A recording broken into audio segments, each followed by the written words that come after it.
नमस्कार, स्वागत है आप सबका दिन भर की तमाम बड़ी और अहम खबरों के साथ। मैं हूं कवीन सचान। शुरुआत हेडलाइन से।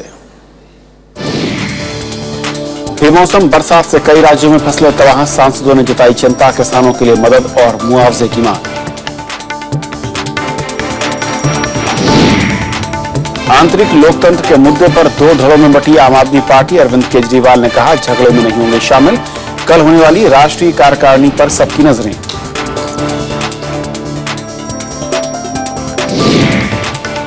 राज्यसभा में राष्ट्रपति के अभिभाषण पर प्रधानमंत्री का जवाब, भ्रष्टाचार और काले धन पर विपक्ष का संशोधन प्रस्ताव पारित।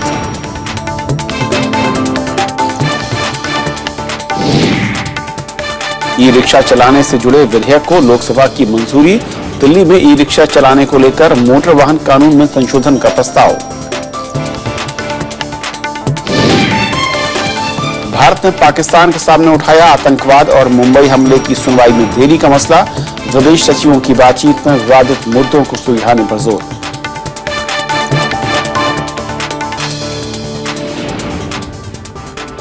और बात पहली खबर।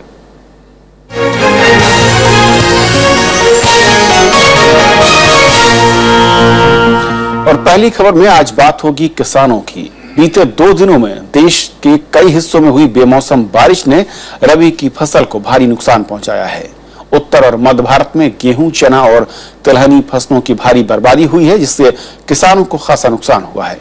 संसद के दोनों ही सदनों में आज इस पर चिंता जताई गई और किसानों की मदद मुहैया कराने की मांग भी उठी। सरकार ने किसानों को हर संभव मदद का भरोसा भी दिया। भारी बारिश और ओलावृष्टि से देश के कई राज्यों में फसलों को दोहरा नुकसान पहुंचा है। कमजोर मानसून के चलते चावल, मोटे अनाज और दालों का उत्पादन पहले ही कम था। पंजाब में गेहूं, राजस्थान में सरसों, चना और इसबगोल की फसलें बुरी तरह तबाह हुई हैं।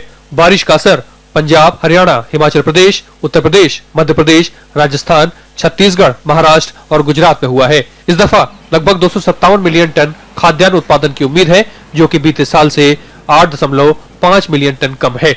लेकिन अब इसके और कम होने से संकट के गहराने के आसार दिखने लगे हैं। हालांकि नुकसान के वास्तविक आंकड़ों में कुछ वक्त लगेगा। इस पे हमने बहुत खर्चा किया था, ये फसल पे। अभी ये फसल हमको हमारे हाथ में कुछ ही नहीं आने वाला है। रात की इस बारिश ने हमको बहुत ज़्यादा निराश कर दिया और 90% पूरा बार जो है तो ज़मीन पर गिर गया और अब बहुत ज़्यादा निराशा है। किसानों की पीड़ा आज संसद के दोनों सदनों में भी उठी। राज्यसभा में अल्पकालिक चर्चा में सांसदों ने फसलों के नुकसान और किसानों की हालत पर सरकार का ध्यान खींचा। और इसका दायरा बहुत बड़ा है। ये हम इस तरह इसका आकलन न करें कि किसान को जो मिलने वाला था उसका कितना नुकसान हुआ। सच्चाई तो ये किसान के घर में जो रखा था वो भी चला गया। फसल अति बारिश से और हवाएं तेज चलने से गिर गई है और वो उठ जाएगी। कम से कम ऐसे वक्तव्य देने से पहले किसानों की संवेदनाओं को भी आपको ध्यान रखना चाहिए, कितना कष्ट होता है। लोकसभा में सरकार ने हालत चिंताजनक माना और किसानों को राहत देने के लिए कदम उठाने का भरोसा दिलाया। अरविंद कुमार सिंह, राज्यसभा टीवी। और इस बारिश के चलते किस तरह का नुकसान हुआ है, उस पर और बातचीत करेंगे। हमारे साथ हैं वरिष्ठ पत्रकार एस राणा साहब। स्वागत राणा जी। सबसे पहले तो इस तरह की बारिश और वो भी मार्च के शुरुआती ही दिनों में कितनी खतरनाक किसानी के लिहाज से, किसानों के लिहाज से? अगर हम रबी फसलों की बात करें तो मार्च एक क्रूशियल महीना होता है। अप्रैल में गेहूं की कटाई शुरू होती है, सरसों और चने की कटाई मार्च में शुरू हो जाती है। तो फसल एकदम पक्के तैयार थी और इस टाइम पे जो बारिश हुई है वो भी लगातार 24 और 26 घंटे जो बारिश हुई, उसके साथ ही हवा चली है। तो पूरे जो गेहूं की फसल है या सरसों की, वो खेतों में बिछ गई है। तो उसमें खेतों में पानी भरा हुआ है, तो वो धूप निकलने जैसे कह रहे हैं कि उठ जाएगी। मतलब ये माने कि 25 से 30% क्वांटिटी प्रभावित होगा, प्रति हेक्टेयर उत्पादन पे फर्क पड़ेगा, आगे उसकी क्वालिटी भी प्रभावित होगी। अगर क्वालिटी प्रभावित होती है तो किसानों को आने वाले टाइम में और भी प्रॉब्लम होगी, क्योंकि एफसीआई जो गेहूं परचेज करती है उसको एक तय मानक होते हैं, वो डिस क्वालिटी का गेहूं परचेज नहीं करती है। तो उसमें फिर वो एफसीआई गेहूं परचेज नहीं करेगी, किसान को औने पौने दाम पे बेचना पड़ेगा। और अगर हम बात करें गेहूं और सरसों की बात करें, सरसों का जो प्रोडक्शन है, तिलहन का जो प्रोडक्शन है रबी का, उसमें सरसों की अहम भूमिका होती है। 50% सरसों का उत्पादन होता है। अब सरसों अगर उत्पादन घटता है तो इंपोर्टेड तेल हमारा और बढ़ जाएगा। पहले ही हम रिकॉर्ड इंपोर्ट कर रहे हैं, उसके ऊपर से ये क्या करेंगे अब आने वाले दिनों में तिलहन जो है उसके चलते महंगाई बढ़ेगी, जो ऑयल है, जो तेल यूज करते हैं वो उसका दाम बढ़ेगा, तेलों के दाम बढ़ सकते हैं। सबसे ज्यादा दाम बढ़ेंगे यहाँ पे पल्सीज के, क्योंकि पल्सीज का जो हमारा सोइंग एरिया था वो इस बार कम है, लास्ट ईयर के मुकाबले कम है। ऊपर से ये बेमौसम की बारिश होगी, इससे पल्सीज का उत्पादन घटेगा। लास्ट ईयर की जो बात थी वो 190 क्रॉस कर गया था हमारा, इस बार 175 की बात कर रहे हैं। पहले से ही कम प्रोडक्शन है। ऊपर से हमें 30 से 40 लाख टन इंपोर्ट करना पड़ रहा है, तो वो जो इंपोर्ट है वो हमारा और बढ़ जाएगा, तो हमारी दालों की कीमतें बढ़ जाएंगी इससे। गेहूं में ये है कि हमारे पास सफिशिएंट स्टॉक है, केंद्रीय पूल में अभी 220 लाख टन का स्टॉक है, हमें बहुत ज्यादा प्रॉब्लम नहीं होगी, लेकिन किसानों की हालत खराब है। अब सवाल ये उठता है कि जिस तरीके से संसद में आज चर्चा भी हुई, किसानों को राहत देने की बात की जा रही है, क्या आपको लगता है कि वो रास्ता है, वो एक छोटा सा माध्यम है, किसानों को कुछ राहत मिल पाएगी, या सिर्फ मैं कहूं कि सिर्फ खाना पूर्ति भरा है? अगर राहत की बात करें, जैसे कृषि बीमा योजना है, अगर जो खेतों का बीमा किया जाता है, उस पर जो मुआवजा जो सरकार देती है वो राज्य सरकारों में अलग अलग है। जैसे अगर पंजाब की बात करें, हरियाणा की बात करें, तो वहां पे अगर एक पूरे एरिया में डैमेज होती है तो वहां नुकसान माना जाता है। अगर एक खेत में या एक गांव में नुकसान होता है तो नहीं माना जाता। जैसे महाराष्ट्र में अगर हम बात करें तो एक तालुका में अगर पूरे में नुकसान होता है तो उसकी भरपाई सरकार करती है, वो बीमा एजेंसी। इंडिविजुअल गांव या किसी खेत पे होता है उसकी कोई भरपाई नहीं करती सरकार। अब इसको किस तरीके से भरपाई करेगी सरकार, कैसे राज्य सरकारों के साथ कोऑर्डिनेट करेगी और किस लेवल पे हो जाके उनकी भरपाई करेगी, तो वो देखने वाली। क्योंकि मैं आज सुन रहा था संसद में कि यूपी सरकार ने जो ऐलान किया है, करीब 45 रुपया संचित क्षेत्र में प्रति हेक्टेयर और करीब 9,000 के आसपास संचित क्षेत्र में बात हो रही है। लेकिन क्या ये रकम उस किसान के लिहाज से उसकी लागत थी, पहला खतरा उसकी लागत जो खत्म हो रही है, दूसरा प्रोडक्शन कॉस्ट, दोनों अपनी जगह पर बहुत अहम है। अगर हम लागत की बात करें ना, तो 1 हेक्टेयर गेहूं पैदा करने के लिए कम से कम 20-22 हजार रुपए की लागत आज के टाइम पे। आपने देखा खाद नहीं मिल रही है किसान को, 4 बार वो पानी लगाना पड़ रहा है, उसकी हार्वेस्टिंग कर रहा है, तो कम से कम 18 से 20 हजार रुपए पर हेक्टेयर गेहूं के लागत आ जाती है उसकी। और जिस तरह से सरकार नुकसान की बात कर रही है, वो 18 से 20 हजार रुपए तो उसकी लागत चली गई, सरकार कर रही है कि वो 4500 रुपए पे करेगी, तो उसमें क्या उसको उसकी लागत भी वसूल नहीं हो रही। उन्होंने कितनों को मिलेगा, कितने को मिलेगा, कितने को नहीं देने के बाद मिलेगा। दूसरी बात है कि जहाँ छोटे फार्मर हैं, जो 2 एकड़ वाले, 3 एकड़ वाले, 1 एकड़ वाले, सबसे ज्यादा प्रॉब्लम उन किसानों की है, क्योंकि उनकी पूरी जो पूंजी थी वो 1 एकड़ में लगी। ऊपर से अब सरकार कब उनको मुआवजा देती है, राज्य सरकार के साथ कैसे कोऑर्डिनेट करती है, कितना उनको पैसा मिलता है, ये देखने वाली बात। राणा जी, कहीं ना कहीं ये कहा जाए कि इस तरह की जो मैं कहूँ कि प्राकृतिक आपदा है, एक तरीके से माना जाए, इससे निपटने के लिए किस तरह के विकल्प है, या फिर हम ये कहें कि हमारे कंट्रोल में, हमारे बस में कुछ भी नहीं है? देखो, ये जो प्राकृतिक आपदा है, अगर हम बारिश की बात करें, हमेशा किसान बारिश का इंतजार करता है, लेकिन वो टाइमली हो जाए। तो जैसे ही मार्च शुरू होता है, किसान प्रार्थना करता है कि बारिश ना हो, और बारिश के साथ अगर ये हो जाती है, ओले पड़ जाती है, तो इसमें अगर हम कंट्रोल की बात करें तो सरकार को हर किसान, मतलब किसान लेवल पे, गांव लेवल पे उसकी फसल का बीमा सुनिश्चित करना चाहिए, ताकि अगर इस तरह की प्राकृतिक आपदा आ जाए तो कम से कम किसान को हेल्प मिल सके, और वो बीमा पर एकड़ के हिसाब से इतना हो, मुआवजे की राशि है, मुआवजे की राशि इतनी हो, उस लागत के बराबर तो कम से कम होनी चाहिए। अब उसका नुकसान हो रहा है 20 से 25 हजार रुपए पर हेक्टेयर का, और उसको किसान सरकार दे रही है, जैसे जिस तरह की बात आ रही है यूपी सरकार, कहीं 4,000, कहीं 6,000, कहीं 4,000, कहीं 6,000 रुपए, तो उससे तो उसके जो घर का अनाज है वो भी पूरा नहीं हो रहा। बिल्कुल, यानी कि दोहरी मार है, किसानों का नुकसान भी है, और देश में प्रोडक्शन कम होगा तो महंगाई अपने आप बढ़नी शुरू हो जाएगी। बहुत बहुत शुक्रिया राणा जी चर्चा में शामिल होने के लिए आपका। ये थी हमारी पहली खबर। छोटा सा ब्रेक, और ब्रेक उस पार दिन भर की दूसरी बड़ी खबरें।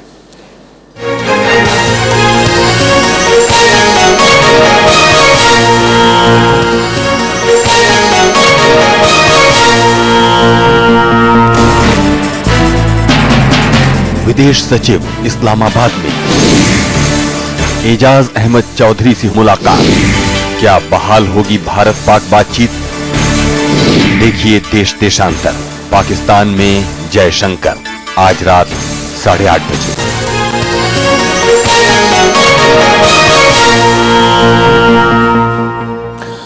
आंतरिक लोकतंत्र के मुद्दे पर आम आदमी पार्टी साफ साफ अब दो धड़ों में बढ़ चुकी है। पार्टी के संयोजक और दिल्ली के मुख्यमंत्री अरविंद केजरीवाल ने इस झगड़े से खुद को अलग कर लिया है। पार्टी के भीतर इस घमासान के चलते कल होने वाली राष्ट्रीय कार्यकारिणी की बैठक हंगामेदार हो सकती है। पीटीआई के मुताबिक केजरीवाल इस बैठक में हिस्सा नहीं लेंगे। आम आदमी पार्टी के संयोजक अरविंद केजरीवाल के रवैये पर प्रशांत भूषण की ओर से उठाए गए सवालों का मंगलवार को आशीष खेतान और आशुतोष ने जवाब दिया। केजरीवाल समर्थक इन नेताओं ने प्रशांत भूषण पर गंभीर आरोप लगाए। आशीष खेतान ने कहा कि भूषण परिवार पार्टी पर कब्जा करना चाहता है। मुझे लगता है कि उनको इस तरीके की बातें पब्लिक में नहीं करनी चाहिए थी। कल नेशनल एग्जीक्यूटिव की मीटिंग है। अगर उनको लगता है कि पार्टी के अंदर ठीक नहीं है, पार्टी में सब बातें सही नहीं है, तो वो उसको नेशनल एग्जीक्यूटिव की बैठक में उठाते। दरअसल पार्टी में प्रशांत भूषण की केजरीवाल को लिखी गई चिट्ठी लीक होने से खलबली मची है। प्रशांत भूषण ने कहा था कि संयोजक के तौर पर केजरीवाल पार्टी में आंतरिक लोकतंत्र नहीं चाहते। प्रशांत भूषण और एक और वरिष्ठ नेता योगेंद्र यादव पार्टी का देश भर में विस्तार करने के पक्ष में है। प्रशांत भूषण संयोजक पद से केजरीवाल का इस्तीफा चाहते हैं। कुछ लोग इस तरह की बातें करने लगे हैं कि भाई अब सारी चीजें हाईकमांड के ऊपर छोड़ दो और अरविंद सारे फैसले कर लें, अरविंद खुद पॉलिटिकल अफेयर्स कमेटी को रिकॉन्स्टिट्यूट कर लें। ये सब अब कुछ लोग कहने लगे हैं और मुझे लगता है कि ये एक बहुत बड़ा खतरा है जिससे हमको बच के रहना चाहिए, क्योंकि अगर ऐसा हुआ तब तो हमारी पार्टी ऐसी ही एक हाईकमांड कल्चर वाली पार्टी बन जाएगी। पार्टी के भीतर मचे इस घमासान से तटस्थ कार्यकर्ता सकते में है। बुधवार को पार्टी की राष्ट्रीय कार्यकारिणी की बैठक होगी। इसमें इन मुद्दों पर चर्चा होने की संभावना है। विपिन चौहान, राज्यसभा टीवी। राष्ट्रपति के अभिभाषण पर राज्यसभा में विपक्ष की तरफ से पेश एक संशोधन प्रस्ताव ध्वनिमत से पारित हो गया, जिससे सरकार को असहज स्थिति का सामना करना पड़ा। आमतौर पर राष्ट्रपति के भाषण पर धन्यवाद प्रस्ताव आम सहमति से पास होता रहा है, लेकिन सीपीएम नेता सीताराम येचुरी ने अभिभाषण में काले धन और भ्रष्टाचार के मुद्दे को जोड़ने से जुड़ा संशोधन पेश किया, जिस पर वोटिंग में विपक्ष को जीत मिली। येचुरी ने सरकार के आग्रह के बावजूद अपना प्रस्ताव वापस नहीं लिया। राज्यसभा में सरकार के अल्पमत में होने के चलते ही आज ये स्थिति उत्पन्न हुई। ये तो एक असाधारण बात है कि इस तरीके से पारित हुआ, लेकिन उसके लिए श्रेय अगर किसी को जाता है तो प्रधानमंत्री खुद को और वो शासक पार्टी को जाता है कि जिस तरीके से उनके बर्ताव के चलते हुए विपक्ष के नेता को और विपक्ष के हम सब को वहाँ पे बोलने ही नहीं दिया। पहले भी ये पिछले 60 साल के इतिहास में हुआ है 4-5 बार, और 2005-2006 में यदि मुझे याद है अच्छी तरह से, डॉक्टर मनमोहन सिंह जब प्रधानमंत्री थे तो उनको बीजेपी ने जो है राष्ट्रपति के धन्यवाद प्रस्ताव पे जब बोलने नहीं दिया था, 7 दिन हाउस को रोके रखा था, सदन नहीं चलने दिया था। जिस तरह से विपक्ष ने आज उस धन्यवाद प्रस्ताव पे एक संशोधन प्रस्ताव मूव किया है, वो उन्होंने सरकार को कोई कठिनाई में स्थिति में डालने का प्रयास नहीं किया, बल्कि महामहिम राष्ट्रपति के प्रति असम्मान जाहिर किया, डिसरेस्पेक्ट जाहिर किया है। इससे पहले भी 3 बार राष्ट्रपति के भाषण पर धन्यवाद प्रस्ताव पर विपक्ष के संशोधन मंजूर हो चुके हैं। पहली बार 1980 में संशोधन मंजूर हुआ था, जिसमें राज्यों में गैर कांग्रेसी सरकारों में दलबदल कराने से जुड़ा था। इसके बाद 1989 में राम जन्मभूमि, बाबरी मस्जिद, काम का मौलिक अधिकार, भारत श्रीलंका समझौता और श्रीलंका में रह रहे तमिलों की सुरक्षा, आनंदपुर साहिब प्रस्ताव पर सरकार का रुख और जम्मू कश्मीर में आतंकवादियों की रिहाई से जुड़ा था। वहीं 2001 में पारित संशोधन बालकों में विनिवेश को लेकर था।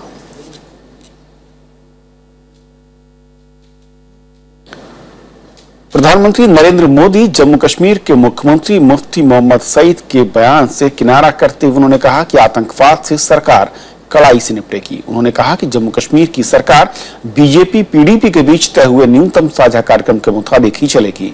प्रधानमंत्री ने यह भी दोहराया कि भूमि अधिग्रहण कानून में बदलाव से किसानों को कोई नुकसान नहीं होगा। राष्ट्रपति के अभिभाषण पर पेश धन्यवाद प्रस्ताव की चर्चा का जवाब देते हुए प्रधानमंत्री ने विपक्ष की ओर से उठाए गए विभिन्न मुद्दों का एक एक करके जवाब दिया। उन्होंने जम्मू कश्मीर में संपन्न विधानसभा चुनाव को लेकर दिए मुख्यमंत्री मुफ्ती मोहम्मद सईद के बयान को भी खारिज कर दिया। जम्मू कश्मीर में जो सरकार बनी है, ये कॉमन मिनिमम प्रोग्राम के आधार पर बनी है और सरकार चलेगी कॉमन मिनिमम प्रोग्राम के आधार पर। किसी के बयान से हम उसका समर्थन कतई नहीं कर सकते। आतंकवाद के संबंध में जीरो टॉलरेंस पॉलिसी के साथ ये सरकार आगे बढ़ेगी। प्रधानमंत्री ने भूमि अधिग्रहण कानून में बदलावों के मामले पर सदन को भरोसा दिलाया। उन्होंने कहा कि मुआवजे के प्रावधानों को जस का तस रखा गया है और बिल में किसानों के हितों से कोई समझौता नहीं किया गया है। पर हमारे सभी आदरणीय सदस्यों ने भूमि अधिग्रहण की चिंता की है। मैं ये वरिष्ठ जनों का सदन है, मैं आपको विश्वास दिलाता हूं, इस प्रावधान में किसानों के खिलाफ कोई भी बात हो, मैंने डे वन से कहा है, हम करेक्ट करने के लिए तैयार हैं। उन्होंने कहा कि सरकार ने 9 महीने के कार्यकाल में विदेशों में जमा काले धन की वापसी के लिए गंभीर प्रयास किए हैं और एक एक पैसा विदेश से वापस लाया जाएगा। कि जिस समय सुप्रीम कोर्ट ने कहा एसआईटी बनाओ 2011 में, अगर उसी समय एसआईटी बना देते, उसी समय कार्यवाही शुरू करते, तो जो सपना हम देख रहे हैं कि इतने रुपये आते और इतने रुपये जाते, ये संभव होता। लेकिन वो समय इसलिए नहीं किया गया एसआईटी, किसी को बचाने का इंटरेस्ट था। प्रधानमंत्री ने कहा कि खाद्य सुरक्षा कानून की कवरेज को घटाने का कोई प्रस्ताव नहीं है। इसके अलावा उन्होंने यूपीए सरकार के दौर में लाई गई योजनाओं के नाम बदले जाने के आरोपों को भी खारिज किया है। ब्यूरो रिपोर्ट के साथ कृति मिश्रा, राज्यसभा टीवी। वहीं मुफ्ती मोहम्मद सईद के बयान पर लोकसभा में गृहमंत्री राजनाथ सिंह ने कहा कि जम्मू कश्मीर में शांतिपूर्ण ढंग से चुनाव करवाने का श्रेय चुनाव आयोग, सेना और आम जनता को जाता है। राज्यसभा में भी विपक्षी दलों ने पीडीपी की ओर से अफजल गुरु का शव वापस मांगे जाने के मुद्दे पर सरकार की घेराबंदी की गई। लोकसभा में मंगलवार को प्रश्नकाल के दौरान एक बार फिर जम्मू कश्मीर के मुख्यमंत्री मुफ्ती मोहम्मद सईद के बयान को लेकर विपक्ष ने सरकार से स्पष्टीकरण मांगा। गृहमंत्री राजनाथ सिंह को लगातार दूसरे दिन इस मसले पर सदन में सफाई देनी पड़ी। हमारे देश के सेना को इसका श्रेय मिलना चाहिए, हमारे देश के पैरामिलिट्री फोर्सेस को इसका श्रेय मिलना चाहिए और जम्मू कश्मीर की जनता को इसका श्रेय दिया जाना चाहिए। मैं समझता हूं कि हमारी इस बात से पूरा का पूरा सदन यह सहमत होगा। अब उस जम्मू कश्मीर के उस चीफ मिनिस्टर को इंडोर्स करने का तो प्रश्न ही नहीं खड़ा होता। इससे पहले सदन की कार्यवाही शुरू होते ही कांग्रेस, टीएमसी, लेफ्ट और एनसीपी समेत कई विपक्षी दलों ने सरकार से मुफ्ती मोहम्मद सईद के बयान पर निंदा प्रस्ताव लाने की मांग की। कांग्रेस नेता मल्लिकार्जुन खड़गे ने इस पर प्रधानमंत्री से बयान देने की मांग की है। हम यही चाहते हैं कि प्राइम मिनिस्टर आकर अगर स्टेटमेंट दिए तो सारे देश को ये मालूम होगा कि सरकार की इच्छा क्या है और वो किस ढंग से उसको खंडन करना चाहते हैं। I would want the Honorable Prime Minister to clear the air about such a sensitive issue coming from the newly elected Chief Minister of the state, which is a border and sensitive state. Rajya Sabha में शून्यकाल के दौरान PDP की ओर से आए एक और बयान पर विपक्ष ने सरकार की घेराबंदी की। उस समय अफजाल गुरु मुख्य साजिश करता हुआ उसे फांसी की सजा दी गई। आज भारतीय जनता पार्टी और पीडीपी के गठबंधन के लोग उसकी अस्थियां मांगकर सम्मानित कर रहे हैं। अगर वो राष्ट्रद्रोह था तो ये भी राष्ट्रद्रोह है। सोमवार को पीडीपी विधायकों ने संसद पर हमले के दोषी अफजल गुरु के शव के अवशेष सौंपने की मांग की थी। अफजल गुरु को फरवरी 2013 में फांसी दिए जाने के बाद दिल्ली की तिहाड़ जेल में ही दफना दिया गया था। प्रणब गोस्वामी, राज्यसभा टीवी। लोकसभा से आज खान और खनिज संशोधन विधेयक पारित हो गया। सरकार ने कहा कि संशोधन के बाद खान और खनिज क्षेत्र में पारदर्शिता आएगी और राज्यों को ज्यादा अधिकार मिलेंगे। विपक्षी दलों ने कई संशोधन पेश किए थे, लेकिन वो सब खारिज हो गए। विपक्ष को इस पर आपत्ति थी कि सरकार ने खान की लीज या पट्टा देने की अवधि 50 साल क्यों रखी। हमारे इस अमेंडमेंट के माध्यम से सरकार यह सुनिश्चित करने जा रही है कि अब नीलामी ही आवंटन का एकमात्र रास्ता होगा। किसी भी प्रकार का विवेकाधिकार न राज्य सरकार को होगा, न केंद्र सरकार को होगा और न ही किसी और को होगा। With respect to the amendments made in Section 8 and Section 8A2, we are of the opinion that 50 years is too long a time for granting a mining lease. राजधानी दिल्ली सहित देश के कई शहरों में ई रिक्शा के परिचालन को नियमित करने से जुड़ा मोटर वाहन संशोधन विधेयक आज लोकसभा से पारित हो गया। बैटरी से चलने वाले इन ई रिक्शा को मोटर वाहन कानून के ड्राइविंग लाइसेंस नियमों से बाहर किया गया है। सरकार ने भरोसा दिलाया है कि ई रिक्शा चालक ही उसके मालिक होंगे और उन्हें ही लाइसेंस दिया जाएगा। केंद्रीय सड़क परिवहन मंत्री नितिन गडकरी ने कहा कि ई रिक्शा चलाने के लिए सुरक्षा मानकों का ध्यान रखा गया है। उन्होंने बताया कि रिक्शा की खरीद के लिए सरकार 0% ब्याज पर कर्ज देने की योजना भी बना रही है। मैंने फाइनेंस मिनिस्टर को यह निवेदन दिया कि भाई इस बार 0% इंटरेस्ट से आप ई रिक्शा के लिए योजना तैयार करो। भारत ने पाकिस्तान के साथ आज बातचीत में सीमा पार से होने वाली गोलीबारी, आतंकवाद और मुंबई आतंकी हमले की सुनवाई में देरी का मसला उठाया। सार्क यात्रा की कड़ी में इस्लामाबाद पहुंचे विदेश सचिव एस जयशंकर ने पाकिस्तान के विदेश सचिव एजाज अहमद चौधरी से आज बातचीत की और एस जयशंकर ने पाकिस्तान के प्रधानमंत्री नवाज शरीफ के साथ शिष्टाचार मुलाकात भी की। विदेश सचिव एस जयशंकर ने पाकिस्तान के विदेश सचिव एजाज अहमद चौधरी के साथ बातचीत में सार्क के विकास के लिए भारत की पहलकदमियों और सकारात्मक सहयोग की इच्छा पर चर्चा की। पाकिस्तान इस साल के अंत में सार्क का अगला अध्यक्ष होगा। विदेश सचिव ने पाकिस्तान के साथ विवादित मुद्दों पर आपसी सहमति से हल निकालने पर बात की। एस जयशंकर ने कहा कि मेरी इस यात्रा ने दोनों देशों को द्विपक्षीय संबंधों पर बातचीत का मौका दिया है। हमने एक दूसरे की चिंताओं और मसलों पर खुलकर बात की। मैंने दक्षेश को लेकर भारत की अपेक्षाओं को पाकिस्तान को बताया है, जिसमें सभी पड़ोसी देशों के साथ सहयोग बढ़ाना शामिल है। एस जयशंकर पड़ोसी देशों के साथ सहयोग बढ़ाने की रणनीति के तहत अपनी सार्क यात्रा के दौरान बांग्लादेश और भूटान भी जा चुके हैं। इस क्रम में पाकिस्तान में उन्होंने दोनों देशों के बीच तनाव की स्थिति खत्म करने की पहल की है।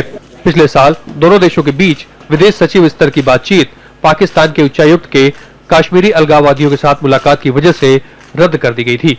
इसके बाद भारत ने ये पहल की है। समझा जाता है कि इस यात्रा के बाद दोनों देशों के बीच लंबित समग्र वार्ता का क्रम एक बार फिर शुरू होगा। अखिलेश सुमन, राज्यसभा टीवी। भारत ने तीसरे भारत अफ्रीका फोरम शिखर सम्मेलन को आयोजित करने के लिए प्रस्ताव भेजा है। दिल्ली में भारत अफ्रीका रणनीतिक वार्ता की बैठक में आज ये जानकारी दी गई। भारत अफ्रीका में खाद्य सुरक्षा और सामुद्रिक रास्ते से व्यापार के मौके तलाश रहा है, तो अफ्रीकी देश भी भारत में आंतरिक सुरक्षा के क्षेत्र में सहयोग की उम्मीद कर रहे हैं। अफ्रीका में भारत अपनी मौजूदगी और बढ़ाना चाहता है, तो अफ्रीकी यूनियन ने भी सामुद्रिक व्यापार बढ़ाने का प्रस्ताव दे रखा है। अफ्रीकी देशों ने भारतीय तटरक्षक बलों की तैनाती पर विचार की बात भी कही है। इन मुद्दों पर भारत अफ्रीका फोरम शिखर सम्मेलन में विस्तार से चर्चा की उम्मीद है। Even the African Union, when I had discussions with them this time, the chairman of African Union underlined something which I thought was only peculiar to Mauritius or Seychelles, the need to develop the blue economy.